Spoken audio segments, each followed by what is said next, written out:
প্রশ্নে বলা আছে দুটি সংখ্যার যোগফল হচ্ছে ৮০ এবং বিয়োগফল হচ্ছে ৬০ হলে সংখ্যা দুটি কত। তো এটি মূলত বিভিন্ন চাকরি পরীক্ষায় আসছে এবং এটি আমরা খুব সহজে করার টেকনিকটা হচ্ছে এরকম যে এই যে যোগফল বলছে ৮০, এই ৮০-র সাথে আমরা ৬০-এর যোগ করব। যোগ করলে পাবো আমরা হচ্ছে ১৪০। ঠিক আছে, ১৪০ পাবো। ১৪০কে যদি আমরা ২ দিয়ে ভাগ করি তাহলে পাবো হচ্ছে আমরা ৭০। ঠিক আছে, ৭০ পাবো। এই যে ৭০ পাবো, এই ৭০ হচ্ছে একটি সংখ্যা। ঠিক আছে, একটি সংখ্যা পাবো আমরা হচ্ছে ৭০ পেয়ে গেলাম। আর এখন আরেকটি সংখ্যা বের করব, সেটা কিভাবে করব?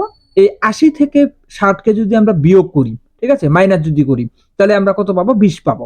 ঠিক আছে, ২০ পাবো। এই ২০কে যদি আমরা হচ্ছে ২ দিয়ে ভাগ করি তাহলে আমরা পাবো হচ্ছে ১০। ঠিক আছে, ১০ দুগুণে ২০। তাহলে এই যে আমরা ১০ পাইলাম, মানে এই যে ১০ পাইলাম, একটা সংখ্যা আমরা পাইলাম হচ্ছে ৭০ আর একটা হচ্ছে ১০। এই দুটি হচ্ছে রাইট অ্যান্সার। সেই ক্ষেত্রে রাইট অ্যান্সার হচ্ছে খ নম্বর ৭০ এবং হচ্ছে ১০। তো আমরা খুব সহজে বের করতে পারবো। এই ৮০ আর ৬০ যোগ করে ২ দিয়ে ভাগ করে যেটা পাবো সেটা একটা সংখ্যা পাবো, আর ৮০ থেকে ৬০ বিয়োগ করে ২ দিয়ে ভাগ করে যেটা পাবো সেটা একটা সংখ্যা পাবো। অর্থাৎ যোগ দিয়ে যেটা পাবো সেটা হচ্ছে বড় সংখ্যা, আর বিয়োগ দিয়ে যেটা পাবো সেটা হচ্ছে ছোট সংখ্যা। এই প্রশ্ন বলছে দুটি সংখ্যার যোগফল হচ্ছে ১০০ এবং বিয়োগফল হচ্ছে ২০ হলে সংখ্যা দুটি নির্ণয় করুন। এটা বিভিন্ন পরীক্ষা আসছে। আমরা এখানে ১০০ আর ২০ যদি যোগ করি তাহলে হবে ১২০। ১২০কে যদি আমরা হচ্ছে ২ দিয়ে ভাগ করি তাহলে পাবো হচ্ছে ৬০। তাহলে একটা সংখ্যা পাবো হচ্ছে ৬০।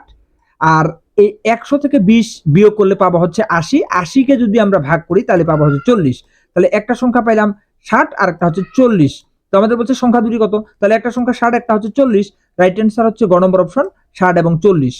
আর এই প্রশ্নগুলো আবার যদি এভাবে বলে যে সংখ্যাটার ছোট সংখ্যাটি কত, ছোট সংখ্যা হলে ৪০ হইতো অ্যান্সার।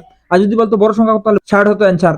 আর যদি বলতো যে সংখ্যা দুটি গুণফল কত তাহলে দুইটা সংখ্যাকে আমরা গুণ করলেই যেটা অ্যান্সার হবে সেটাই অ্যান্সার। ওকে, এই প্রশ্ন বলছে যে দুটি সংখ্যার যোগফল হচ্ছে ১৫ এবং বিয়োগফল হচ্ছে ১৩, ছোট সংখ্যাটি কত। তাহলে আমরা যেটা করবো সেটা হচ্ছে ডিরেক্টলি যদি এই ১৫ থেকে ১৩ বিয়োগ করি, ১৫ থেকে ১৩ বিয়োগ করলে পাবো আমরা ২, আর ২কে যদি আমরা ২ দিয়ে ভাগ করি তাহলে পাবো হচ্ছে ১। ঠিক আছে, পাবো হচ্ছে ১। তাহলে সঠিক অ্যান্সার ১, অর্থাৎ গ নম্বরটা।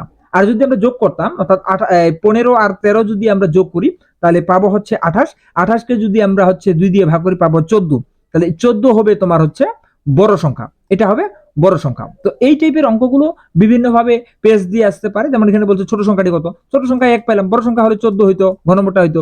যদি এখানে বলতো যে সংখ্যা দুটি গুণফল কত, তাহলে এই বড় সংখ্যা ১৪ আর ছোট সংখ্যা হচ্ছে ১, এটা গুণ করতাম, তাহলে ১৪ হইতো অ্যান্সার। এটা দেখুন ১১তম শিক্ষক নিবন্ধন পরীক্ষা এবং জনতা ব্যাংক ২০১৩ সালে আসছে। সো এই টাইপের প্রশ্নগুলো বিভিন্ন এমসিকিউ পরীক্ষা অর্থাৎ প্রিলিমিনারি পরীক্ষা আসার সম্ভাবনা রয়েছে। তো আমার এই নিয়মটি যদি আপনি বুঝে থাকেন তাহলে অবশ্যই এই প্রশ্নটির উত্তর করে দিবেন। যে বলা আছে দুটি সংখ্যার যোগফল হচ্ছে ২৫ এবং তাদের অন্তর হচ্ছে ১৩, অন্তর মানে বিয়োগ, আর সংখ্যা দুটির গুণফল নির্ণয় করুন। সো এটি রাইট অ্যান্সার কি কমেন্টের মাধ্যমে জানাবেন।